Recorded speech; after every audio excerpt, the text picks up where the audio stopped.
والوں اگر برا نہیں مانے تو ایک بات آپ کرو ہاتھ جوڑ کے، مسجدوں کے 2-2 کروڑ کے مینار بنانے کی بجائے کوشش کرو کہ وہ 2-2 کروڑ غریبوں پہ خرچ کرو اور ان کو مضبوط کرو۔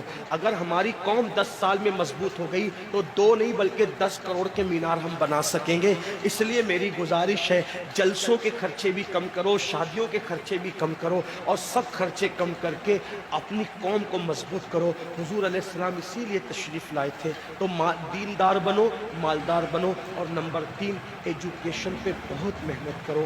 کوئی بھی جاہل نہ رہے، کوئی بھی ان پڑھ نہ رہے، خوب پڑھاؤ اپنے بچوں کو۔ 10ویں 12ویں تک کبھی مت رکنا، بلکہ اپنے بچوں کو IAS بناؤ، IPS بناؤ، ڈاکٹر بناؤ، انجینئر بناؤ۔ ڈاکٹر بھی BUMS والا مت بناؤ بلکہ MD اور اعلیٰ سے اعلیٰ ڈگری دلاؤ۔ اب آپ کہیں گے مولانا پیسے نہیں ہے، میں آپ سے کہتا ہوں ہر سال عید پہ نیا کپڑا نہ بنانا پڑے نہ بناؤ، دھلے ہوئے کپڑوں پہ عید کر لو، لیکن اپنے بچوں کی تعلیم پہ خرچہ کرو۔ اسی طریقے سے کسی اور جگہ پر پیسے لگانے کی بجائے 10 سال اگر ان 3 نکات پر آپ نے محنت کر دی، دیندار بنو، مالدار بنو اور ایجوکیشن کو عام کرو، ہر بندے کو پڑھا لکھا بناؤ۔ آپ کہیں گے مولانا نوکری نہیں ملتی، میں کہتا ہوں ہم نوکری کے لیے نہیں پڑھتے، ہم اچھا انسان بننے کے لیے پڑھتے ہیں۔ اس لیے کہ پڑھے لکھے کی تجارت میں ان پڑھ کی تجارت میں فرق ہے، پڑھے لکھے کی گفتگو میں ان پڑھ کی گفتگو میں فرق ہے، پڑھے لکھے کے اٹھنے بیٹھنے میں ان پڑھ کے اٹھنے بیٹھنے میں فرق ہے۔ دیکھو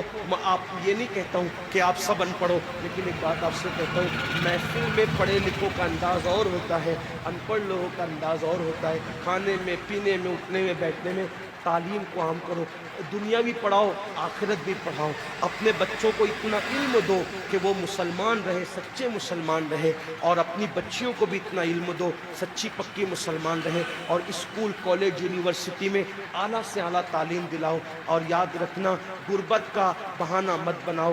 بیٹیا کی شادی ہوتی ہے تو لاکھوں روپے کہاں سے آتے ہیں، اور آپ سے کہتا ہوں 8 گھنٹے محنت کرنے کی بجائے 16 گھنٹے محنت کرو، محنت میں پیچھے مت ہٹو، اپنے بچوں کو پڑھاؤ۔ صرف 10-12 سال ہندوستان کے تمام مسلمان محنت کر کے اپنے بچوں پہ محنت کر لیں، کوشش کر لیں، کاوش کر لیں، تو دیکھنا نقشہ بدل جائے گا۔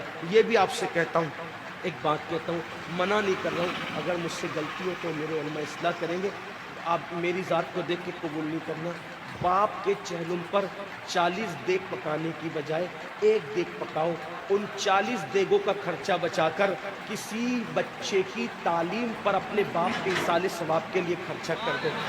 پیر صاحب کے مزار پر 1 لاکھ کی چادر لا کے ڈالنے کی بجائے 100 روپے کی چادر ڈال دو، باقی کے پیسے بچا کر غریبوں کی تعلیم پہ خرچہ کر دو۔ پیر صاحب کے ایصال ثواب کے لیے وہ اس 1 لاکھ کی چادر سے جتنا خوش ہوں گے وہ 100 روپے کی چادر سے بھی اس سے زیادہ خوش ہوں گے، کیونکہ آپ نے کسی کو اٹھا دیا، کسی کو آپ نے ترقی پہ لے گئے۔ ایک بات کہتا ہوں، میرا پیر جنتی ہے تو میرے پیر کو میری 1 لاکھ کی چادر سے کیا غرض، اس کو تو جنت میں اس سے بہتر لباس مل چکا ہے، اس کو تو 1 لاکھ کا اس سے بہتر لباس مل چکا ہے۔ تو یہ باتیں تلخ لگے معاف کرنا، لیکن آپ سے ایک بات کہتا ہوں، رسومات سے نکلو، حقیقتوں کی طرف آؤ، رسومات سے نکلو، سچائیوں کی طرف آؤ۔ ایک دوسرے کو گرانے کی کوشش مت کرو، ایک دوسرے کو اٹھانے کی کوشش کرو۔